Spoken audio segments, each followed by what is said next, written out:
Hey guys, welcome back. We're obviously another different video this time.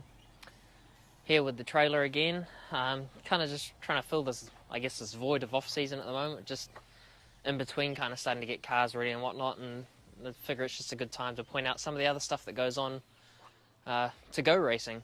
That's what this video is a bit of improvement on what we've been doing over the many years we've kind of had this trailer. I built this trailer myself in 2016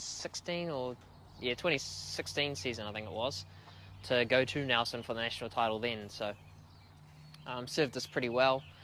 Probably overbuilt a little bit, but the hard part is it got overbuilt because we knew we were going to beat the brakes off it. So it's always better to be somewhere and know you're going to get there rather than get halfway there and end up in a situation. So one of the good things that the guys that have helped me through the years all would know is how heavy the back door is. So this video is more or less it's time to give back after the, I think, 8 years we've had this trailer going now. But I guess we'll get down to it. I picked this up. This is a garage door return spring for like a sectional garage door. What it does is, obviously there's a cable down here and that goes around that roller and allows the door to kind of be assisted as it's going up and down. So again, usually kind of a two-man lift it used to be, and fingers crossed by the end of this video be a nice one-man job and be able to, like I say, drop the door by yourself, put up by yourself, and just kind of take the back braking work out of loading up every day. So one of the things I forgot to mention was me being the thrifty kind of guy that I am. Whilst we were actually in Christchurch, I was scrolling the old Facebook marketplace and scored a sweet deal to get all this stuff too. So usually one of those springs down there alone is like roughly 350 to 400 bucks alone, just for that one spring, let alone I think they're about 150 bucks for a roller, and I think about another 100 bucks just for the cable as well. So whilst we were down there, funny enough, like I was saying, scroll the marketplace, guess what?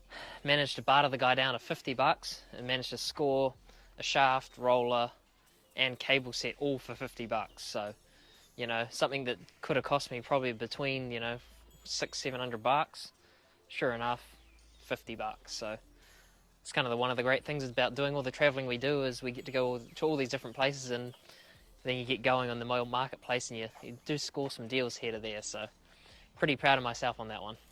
So here I dot punch, pilot drill, countersunk, and then fit M6 riv nuts.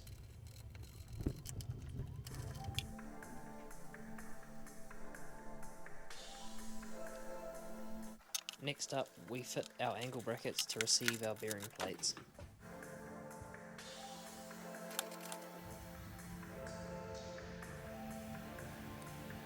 So the two parts we have here, this is a spring which obviously bolts to a flange and kind of has a bearing and a plate which holds that end solid so it can't turn. Then at this end, it's got these screws which are under the backside here, which obviously they tighten in and tighten to the shaft, and that grips it to the shaft. So what happens is, if it's fixed at that end and won't turn, and at this end it turns as the shaft, so the shaft at the other end has the wheel on it that turns, which will then in turn make this turn, but that at that far end will stay still. So what happens with the spring here is it'll coil itself up, which gives you the assist or a spring motion to help with the cable, which will be, like I say, wrapped around that roller, and then at the other end is attached to the door by that loop. So kind of the basics of what's there. And just standing at the back of the trailer now, if we imagine we're looking through the side of the trailer, it's kind of will be mounted kind of up in that area, so it's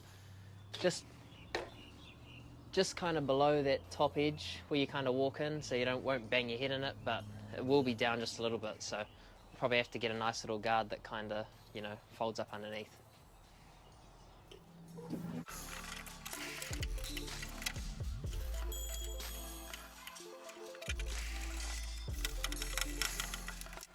I put some preload in the spring so the cable always has tension on it.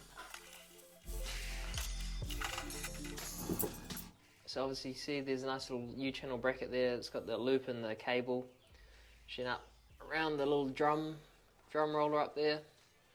And we've obviously got like a bearing and plate which holds it to the roof, mounted with those riv nuts that we put in.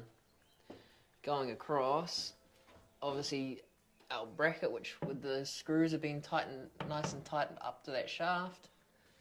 We keep going across up to the spring where it's mounted up to the other side plate. So I've only got one bolt in it at the moment, but we'll get the second one in the next day or so.